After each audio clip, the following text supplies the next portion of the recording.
Hey guys, welcome to my channel. Today's Friday video is going to be what I like to call a talk through tutorial.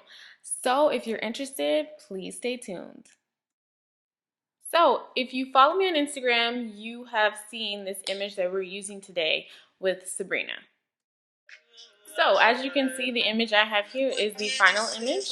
And this tutorial is really just, it's not necessarily an instructional tutorial, but it's just to show you how I get to the end. So you see here I'm turning my final layer on and off, and then open it up, and as you can see I have a grain layer, I have a couple of curves layers, skin airbrushing, which everybody doesn't do, and then I open up my frequency separation layer. So now what you see me doing is turning off those layers so we can get back down to where I began. So you see me cutting off the curves, the skin, airbrushing layer, and all we're left with is the frequency separation layer, and I'm just going to cut off those layers are my dodge and burn layers. I do dodge and burn within my frequency separation. I just like the results better.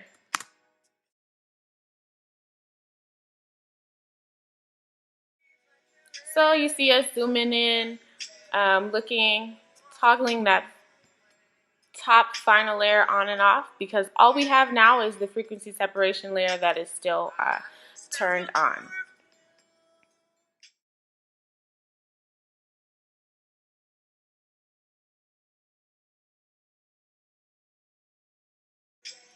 If you notice, between the on and off toggling, there's very subtle differences. You shouldn't be making extremely big differences within the frequency layer. Okay, so what you're seeing is the paint layer being turned on and off. So if you notice, it's really subtle. I like to add a little bit of paint just to blend some of those colors that are not blending well before I get started on the low frequency layer. And you see me turning on the hair layer. I like to give my hair a little bit of depth.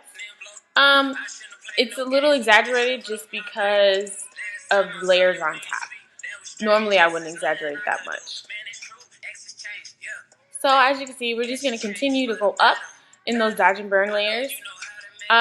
Within my dodge and burn layers, I only use black and white when I paint on my layers. It is literally just paint, black and white colors on either soft light or overlay, depends on what you're trying to do. I normally don't use overlay on the face until after I have a soft light layer first. So like you see, the face right here is soft light, and then I have a face detail layer that is overlay. So the overlay kind of pops those features that I've already highlighted. Only thing about overlay in a colored type image, it can exaggerate those colors.